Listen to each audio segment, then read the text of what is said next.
Thank you very much, Shireen, and lovely to be with you again. Welcome also to everyone to the first panel discussion in today's summit. I'm joined in this session by John Pang, Senior Research Fellow with the Belt and Road Caucus for Asia Pacific, and Gita Sabaral, recently appointed the UN's Indonesian Resident Coordinator. Now, we've just heard about ASEAN's focus on inclusive growth, a big theme for this summit, and we've had an excellent economic update about the region, both very interesting. So I want to dig a little deeper into some of those themes with this panel, which we've called ASEAN's role in global economic stability and sustainable development, nothing if not ambitious. I'll start by asking each of my colleagues a question about these themes, and then we'll see where it goes. But just a comment from me about ASEAN, the association. It's an association of, I believe, 10 member states, over 3 trillion of GDP, a population approaching close to 700 million, half of that population under 30. It's an association which, by its nature, looks around and looks out, and it's had a lot of economic growth in recent years. It's also a key player in RCEP, the Regional Comprehensive Economic Partnership, which is the biggest free trade pact ever, comprising 15 countries, the first free trade agreement amongst the largest Asian economies. To me, it seems to be a region that's taking charge of its own destiny to the extent any of us can. So let's get this conversation going. John, I'll turn to you first. Now, you're a photographer in film and digital, and you must have a very interesting portfolio because I think of you as a citizen of the world. You live in China, you've studied on 3 continents, you've worked across all 3 sectors, and for a long time, you've been connected to and influential in the ASEAN region. So my first question to you, I've just described some pretty significant assets here, if you will. Given its strategic location and growing economic influence, how would you describe ASEAN's role in shaping global economic stability today? How do you see that? Thank you very much, Dame Susan. I think the facts about ASEAN have been laid out by other speakers, and you've set out some of the basic facts about it, about its centrality in trade, its the size of its market, and so on.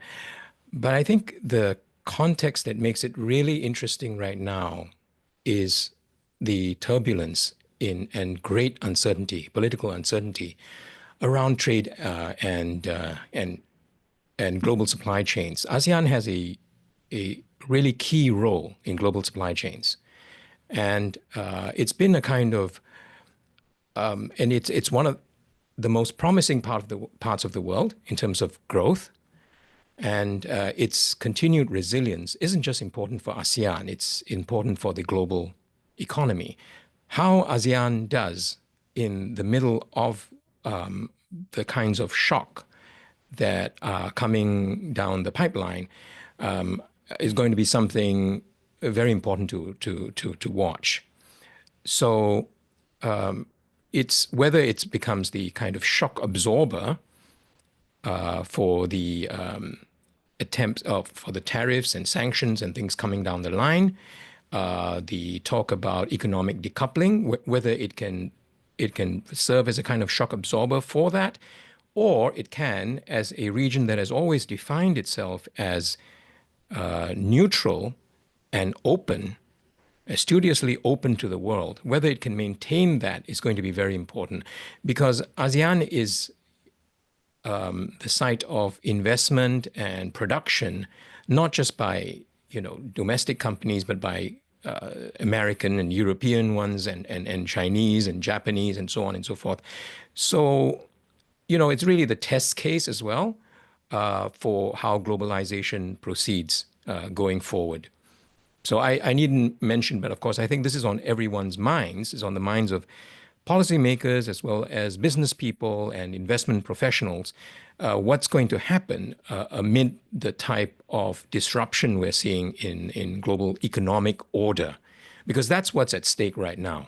And ASEAN stands for a very interesting position, a very important, in my view, stance with respect to that, namely its neutrality and its openness. If people are going to collaborate in the global economy, ASEAN is going to be a very important place for that collaboration, right? If it works out, you're going to see U.S. and Chinese companies side by side, right, in Southeast Asia. That's really, really helpful. I mean, that puts a terrific spotlight on the potential for the ASEAN region to have very significant influence beyond just doing business and growing the economy, but actually the nature and the of how it does that business and its culture almost could have an impact. So thank you very much for that. Uh, Gita, let me give you also an opening question which taps into your general views here. Now, you're a walker, a trekker, what we in Scotland call hill walking. I can only imagine where you've done this because you've worked in development across a number of Asian countries, and currently you're leading 27 UN agencies in Indonesia to accelerate the SDGs, and you're doing that by partnering across all three sectors. So no small task. Now, you'll know well that Southeast Asia contains some of the fastest growing countries in the world. To what extent, through your eyes, do you think sustainability is or has been embedded in this growth? Has it been, and is it now, or is it just being looked at? And what, if anything, needs to be done to ensure long-term resilience and inclusivity? Thanks, Susan. Let me briefly add in very broad strokes to the context that you set out before I dive into the sustainable growth element for ASEAN. And as you said, ASEAN is a $4 trillion, $3 trillion economy. It has maintained a steady growth rate of 5% over the past 2 decades. The region is also well on track to becoming the fourth largest economy, as John had set out, in the world by 2030. This growth, I believe, has been instrumental in halving poverty, bolstering inclusion, and strengthening economic resilience, although the course and the rate varies from country to country and within countries from region to region. Now, importantly, ASEAN is committed to balancing growth with sustainability. This is in many ways reflected in the collective vision for 2045 and the multiple regional frameworks that have been agreed for green taxonomy, blue economy, clean energy, as well as the roadmap for sustainable finance and capital markets, amongst others. The integration of ASEAN into the global markets in many ways provides an added incentive for the private sector to continue making its business operations sustainable, to leverage trade opportunities in markets outside the region as well. However, from where I sit, I believe that there's much more to be done, and I want to speak to three key priorities. The first, according to me, we need continued policy commitments and further raising of ambition and pace at the country level in support of sustainability and decarbonization, especially given the evolving geopolitical dynamics, the potential trade shocks that John had mentioned. The pathway for each country for the journey to sustainability and decarbonization will look different based on the pace of transformation towards carbon neutrality, but this will all cumulatively add up towards sustainability goals and towards SDGs across ASEAN. Second, I believe we need to rapidly bridge the SDG financing gap, the Sustainable Development Goals financing gap, which according to SCAP, the numbers suggest that it's $1 per person per day for ASEAN. For this, financial institutions, including banks, capital markets, asset managers, will need to scale up investments in green business operations and projects, leveraging innovative financing instruments through SDG bonds and green sukuks, which are Islamic financing instruments, will be extremely critical. Third, and this is important from a UN perspective as well, we need to bring the power of partnerships to bear towards these shared commitments by adopting a whole of society approach, ranging from environmentally conscious and socially active young people who constitute a third. Every 1 in 3 people in ASEAN are young people. We need to engage with them. We also need to engage with communities with a stake in climate resilience and sustainable resource management while working with industry to integrate cleaner production processes. So, as a diverse and dynamic region, which will only become more important over time, ASEAN in many ways can set an example for balancing growth with sustainability aligned with the Sustainable Development Goals. Back to you, Susan. Thank you very much. So very good sort of canter around that whole area, and very encouraging. There's a challenge in there. ASEAN can play that role for the reasons you've said. It needs to, and needs to have the right infrastructure and frameworks around it to do that. But that makes it a pretty exciting place, I think. I think that's very good. And you mentioned SDG bonds, also green sukuks. One of the things that my organization, GEFI, has been involved in is working in Malaysia with the MIFC on development of thinking around bringing sustainability more generally into Islamic finance. That's pertinent for some of the countries in the ASEAN world. John, let me turn back to you and go back to this notion of sort of resilience and economic stability. Now, they often go hand in hand. I think many of us would say that. And many of us would say that infrastructure investment is a key driver of economic stability and sustainable development. And there are other factors. What can the ASEAN nations learn from China's Belt and Road Initiative to enhance interregional connectivity and sustainability here in Southeast Asia?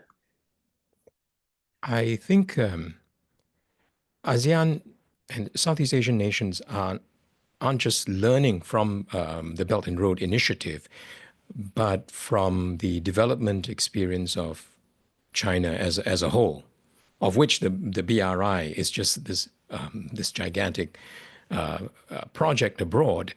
I think there's great interest in connecting with it, in having BRI projects, if the financing can be gotten right. And of course, sustainability is a key issue there.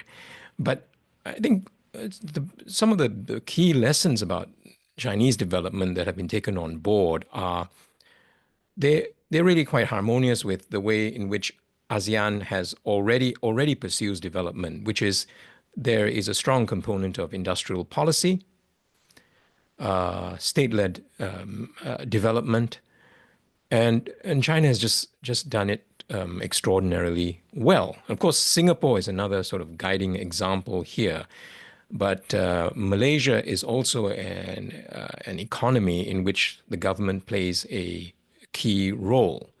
So that sort of, having said that, I think the type of development would be infrastructure-led to make sure that the infrastructure is in place. So the great challenge there, of course, is financing and how do we do this? And in particular, connectivity infrastructure. So ASEAN has long had connectivity sort of plans. There's an ASEAN connectivity master plan, for example. And these are, the development model will increasingly be around this build out of infrastructure. We've seen very, very successful projects, headline projects such as the Jakarta-Bandung high-speed rail. Those are BRI projects, right? And the one between Kunming in China's province of Yunnan and Laos.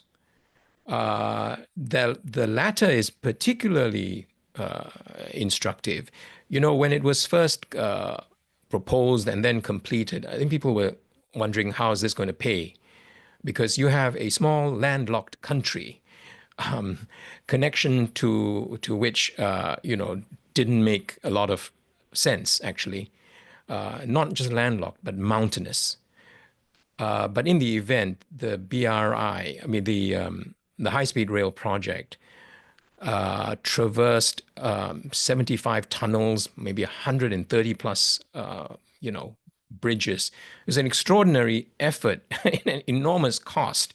And there was no way you were going to make sense of it if you were just looking at the traffic between those two places.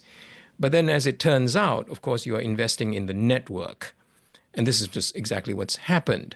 So now, I mean, just yesterday, I think we had an announcement from Thailand, from Bangkok, that they had agreed to connect Thailand or Bangkok to Vientiane. You could not have imagined trying to build a rail line between those two places. But now, of course, they're connecting because of the link with China. And this is not just for carrying people, freight as well. So it's really changed the game for Laos. And that's the type of project. Those are the kinds of development, leaps in development possibilities that, policymakers are going to be excited about. And of course, the high-speed rail in Java, in Indonesia, has gotten people excited. Malaysia should have done it long ago with the long sort of mooted Kuala Lumpur to Singapore line. But, people are motivated to do this now. So eventually you're going to have a network across Southeast Asia, from Singapore all the way up to southern China. That's a sort of game changer. So the costs are going to be calculated across the entire network. So if you see what I mean. So this has to be, the development in ASEAN isn't just going to be sort of calculated on a country by country basis or project by project basis. At some point, we have to work out a way to factor the costs and benefits across the region in the matter of building a network. This, of course, works very well with ASEAN's role as in global production networks. It's an outsized player in the supply chains or global production networks. Extraordinarily important, especially now as companies, seek a kind of China plus one strategy in where they locate manufacturing, to de-risk from China or whatever, including Chinese companies. So they need to be in Southeast Asia, but not just on a case-by-case basis in order to sort of evade sanctions, but in view of the development that's coming, right, that Geeta talked about. This is going to be a major part of the global economy. So there again is the contribution to global resilience, to some kind of acceptable globalization going on as we face the sort of the redesign, the quite deliberate blowing up of the old kind of global order and the creation of a new one. So I think that's the type of lessons and the role of infrastructure in driving development in Southeast Asia is going to be worked out in that particular context. That's really very thoughtful. And you've made the point a couple of times that the financing of all of these things is absolutely critical. Yes. So when you talk about connectivity infrastructure, you make a very good case for that. Where does the financing come from? A couple of countries get going and they see that something can be done, even if it's costly, and they see the benefits, and then they throw their hat in the ring, as it were, and they say, we'll do a bit and we'll do a bit. Yes. Or is it all conceived and seen at the start? It's conceived, and remember, this is not something driven from China, top down, and it can't be. If you understand anything about the way these countries work, it's just an absolute myth that this is some sort of big Chinese project and these guys are getting debt trapped. They're not that stupid, but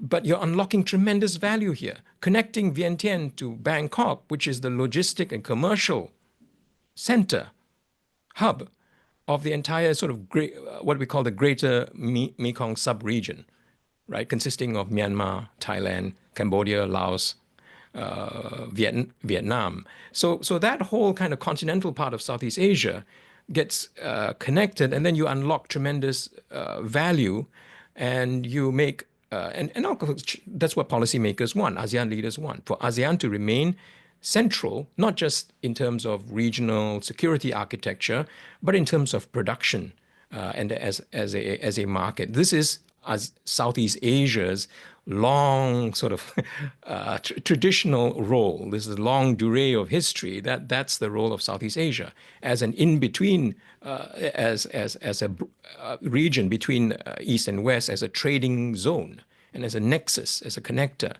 So I think that's happening, and that's how one should think about infrastructure in the region. The type of value to be unlocked with it is on a level that, requires, and the costs involved in it, that requires regional financing. And of course, there are institutions for this. There is, on the one side, you have the ADB, for example, you have the Asian Infrastructure and Investment Bank. And I think with the accession to BRICS of some Southeast Asian countries, you also have sort of the BRICS financing mechanism. So I think those are things there, and ESG should absolutely be built into those.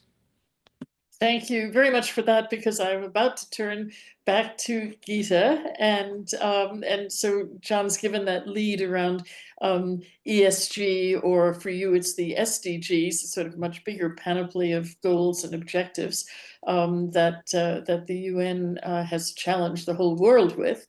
But let me just say that sometimes infrastructure development and other things can be done very successfully from a commercial perspective, a financial perspective, but not necessarily serve the goals of SDG or ESG or any of these collections of letters that we have. So maybe you could tell us how the UN is working with the nations in Southeast Asia to ensure that their sustainability commitments, because they will all have them, I believe, how those commitments translate into policies that not only drive regional progress, but also contribute to global sustainability goals. Can you take us through that area? Is it a minefield? Is it working smoothly? Thanks, Susan. I don't know whether you're aware, the UN and ASEAN share a comprehensive partnership, which is guided by a plan of action, which sets out our joint commitments across three pillars: the pillar of economy, socio-cultural, and political insecurity.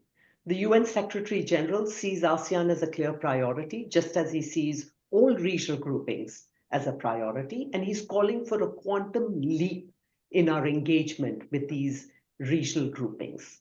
In this context, we've got the UN Economic and Social Commission for Asia Pacific, which plays a key role in tracking SDG progress by generating the evidence base that is necessary for all goals to be kept on track or accelerated, as the case may be. So what do the SDGs look like for Asia Pacific? And I'm only going to take literally 10 seconds to speak to this. Analysis is telling us that there are 5 SDGs that need major acceleration across ASEAN. And these are largely related to responsible consumption and production, climate-related goals, which are about land and water, as well as decent job generation. And in many ways, it's these 5 major SDG goals that defines what we are, how our engagement is how the UN is engaging across ASEAN. I also want to say that at the national and subnational levels, the UN, together with governments, undertake what we call voluntary national reviews and voluntary local reviews, which give you a much more granular analysis of how SDGs are impacting people on the ground. For example, in the context of Indonesia, these VNRs indicated the need to prioritize the treatment of industrial waste in the context of West Java. We also leverage big data through the Secretary General's Innovation Hub, which is based in Indonesia, which allows me to leverage it much more, to apply strategic foresight to track rises in sea level and its impact on agriculture, infrastructure, amongst other things, which only enhances this, the evidence-based decision-making for countries in ASEAN. Now, let me speak to 3 areas of UN's strategic support to ASEAN. First, and I will come back to the ESG point as well, Susan, at some point in time, but let me first speak to these 3, which I believe are extremely critical. First, the UN prioritizes technical assistance to the government and private sector to scale up innovative financing, what I spoke to about SDG bonds, blue bonds, green bonds, and the green sukuks. And we get into the initial phase of it, front load our technical assistance to help develop, to help define the framework for these SDG and blue bonds, and even support with reporting on these what these bonds are translating into. In Indonesia, this has unlocked close to $10 billion over the past 4 years for vaccinations, scholarships, biofortification of food, including wastewater treatment, which directly contribute to nearly a percentage point reduction in GHGs. Right? Two, the UN, in partnership with the governments, is also facilitating the integration of women-led micro, small, and medium enterprises into cross-national trade, not just across ASEAN, but even beyond the borders of ASEAN. And I believe this is extremely critical, given that nearly every other MSME in the context of ASEAN is led by women. In Indonesia alone, we have a platform that brings close to 2,700 SMEs together, which translates into long-term orders for women working in specific sectors. We recently saw an order that came in for women working in handicraft and textile sectors, which secures families and secures communities in many ways. Third, the UN also partners with industry, and we help introduce best available technologies like electric arc furnaces, enhanced oil recovery, to reduce resource use and lower emissions, especially in hard to abate sectors like iron, steel, and fertilizer. So from where I sit, I believe the focus on innovative financing, prioritizing women in trade, and finally, looking at how do you introduce clean technology across industry, which then industry tends to scale up at its own cost, is the way how UN is contributing to transforming ASEAN economies along the lines of it being sustainable, inclusive, and resilient. Thank you very much. I mean, that's really interesting and absolutely gets at that notion of inclusivity, which, as I said before, is a theme for today, in a very granular way, which I really appreciate. Also interested in water and wastewater treatment. I chaired a water company here in the UK for 8 years, so I'm quite familiar with the challenges and what's changing in that area. And so you've both come in with some specific examples, and I always think, we can talk theoretically and talk philosophically, but what really is remembered from sessions like this is when people give you specifics. So, John, let me come back to you. You were in Edinburgh last September at the GEFI's Global Summit, and you used a phrase, you contributed a lot, and one of the phrases you used was that you called for collective action and unity of purpose. That sounds as if it's very much underlying what is happening or what people want to see happening in the ASEAN region, and that those elements are needed in dealing with challenges. Can you, from your perspective, share any specific examples of very successful regional cooperation within ASEAN that has maybe advanced economic resilience or sustainability? There's lots of cooperation, but is there anything specific to the themes that we're looking at just now? I think thank you. I think the most important one thus far has been or the most outstanding one has been the sort of Chiang Mai initiative. It was initiated in about the turn of the millennium by ASEAN +3, plus China, Japan, Korea, post the Asian financial crisis. So they started with about 120 billion. It's now about 240 billion. It's a swap fund, which it's become a sort of multilateral institution, right? The CMI, it's Chiang Mai Initiative, it's at key moments, it's really served to stabilize the region financially against the kinds of financial crisis that everyone experienced in about 1997, 98. So that is one. And interestingly, of course, and I think instructively, it involves ASEAN and more than ASEAN. It involves what is, the ASEAN plus three. So I think that's instructive of the way in which ASEAN collaboration involves more than just the ASEAN countries. Another example of an institution or a multilateral organization or pact that people don't realize was actually driven by ASEAN is the Regional Comprehensive Economic Partnership, RCEP.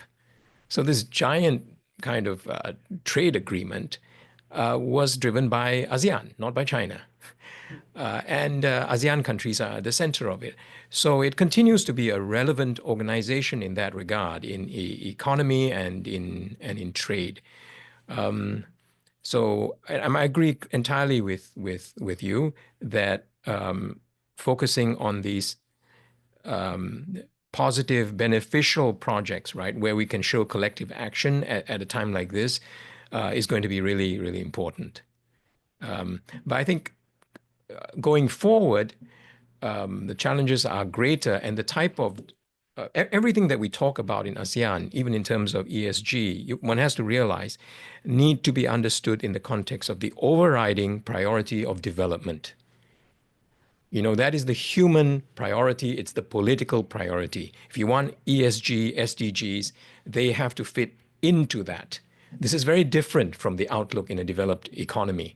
The mentality, the mindset, the priority that's often not understood outside of ASEAN is we have to grow and we have to alleviate poverty. So, in light of that, it isn't just particular ESG, SDG type projects, but big transitional moments in economic development that are important. So right now, and ASEAN is at the forefront of this, actually, it's really experiencing this. We're undergoing an energy transition, a global energy transition, led by China, quite frankly. And this is not just tremendously consequential for the climate, for the environment, but also for industrialization. For ASEAN countries, such as Malaysia, fairly sort of getting to middle income, fairly well-developed societies, stuck in a kind of middle income trap. This is a second chance at industrialization because it involves the entire automobile sector as well. So you're going to require the sort of electrification of your transport, but also of the grid, and you need a smart grid. So all that is a lot of work, and the transformation of the economy. And I think every country in Southeast Asia has an eye to this. You don't just look at these places as producers of nickel and so on. Yeah, Indonesia producing nickel, but they want that nickel to go into the supply chain for electric vehicles. So that sort of rise up the supply chain, up the value chain, is the priority. And there's a lot going on in Southeast Asia now around that. So when we're talking about collective action and unity of purpose, getting certain frameworks in place for this and collaboration around this is really important. For example, on power grids, there's an ASEAN power grid framework for collaboration, and a kind of coordination of policy on energy will be very important. But the end goal, the thing that people want, is that development. If you look at Malaysia right now, and there are tremendous challenges around it. If you look at Malaysia right now, Malaysia has become the data center for Southeast Asia. Dozens and dozens of data center projects. Now, this has tremendous implications for the environment. These things are guzzlers of energy, right? And water.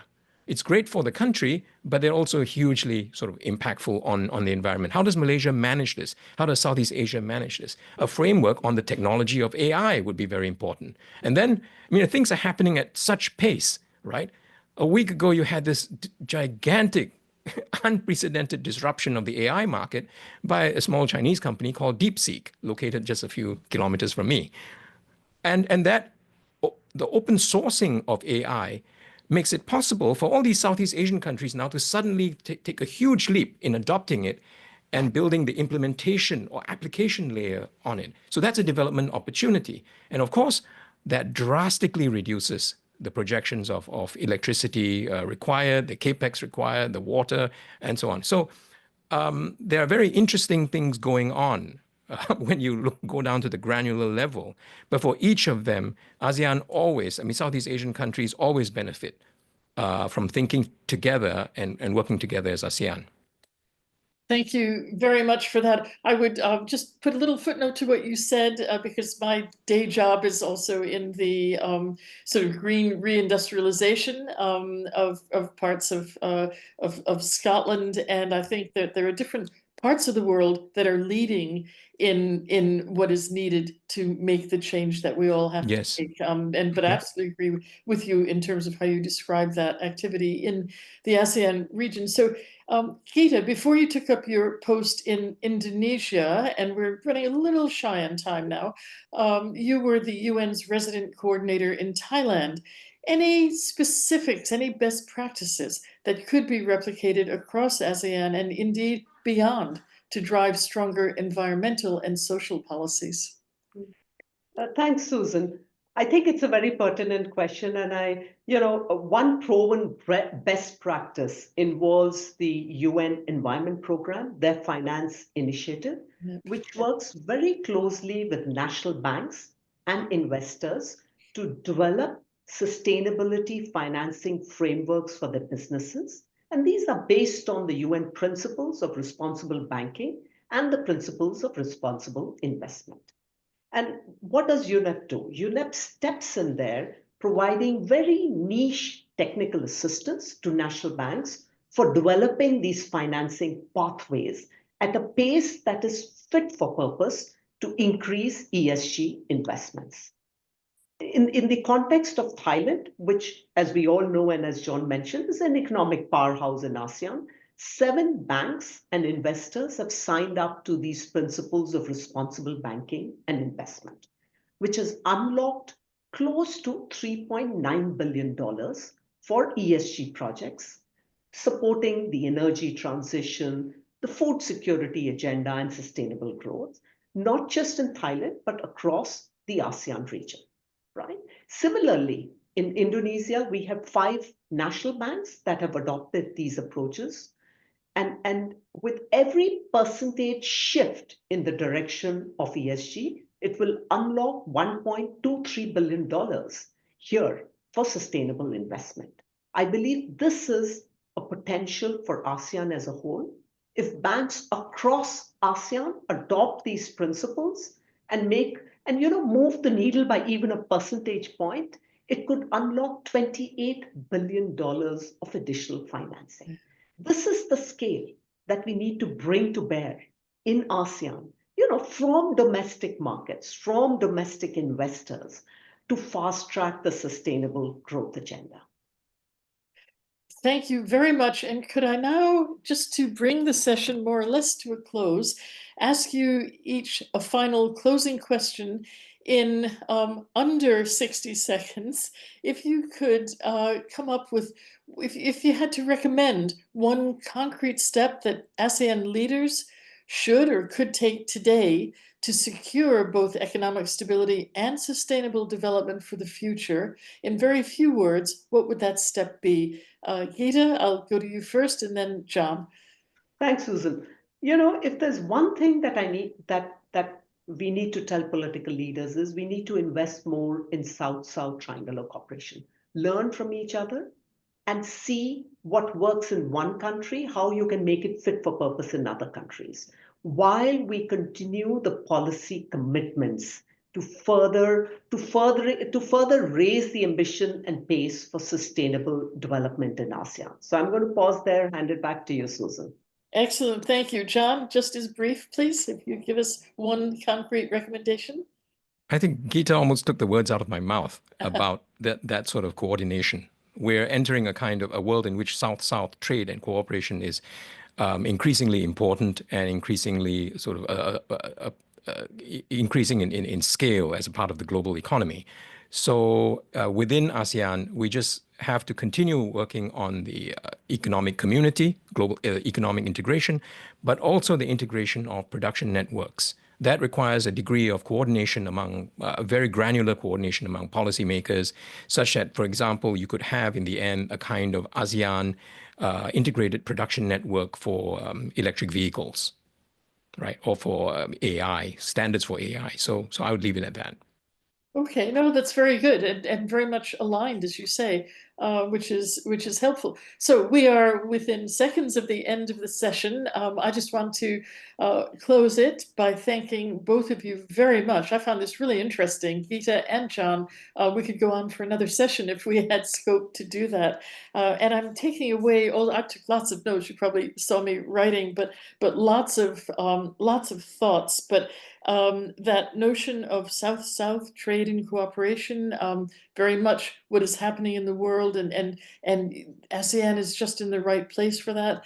The potential for the ASEAN region to be a model for some of these developments wider and outside the region, as well as continuing to improve what it's doing internally, the key role that the UN is playing in developing frameworks with governmental and political leaders, the absolute importance of connectivity infrastructure, how important that is in the future. And I will leave it at that. Can I thank you again both very much indeed? Thank you. Thank you, Susan.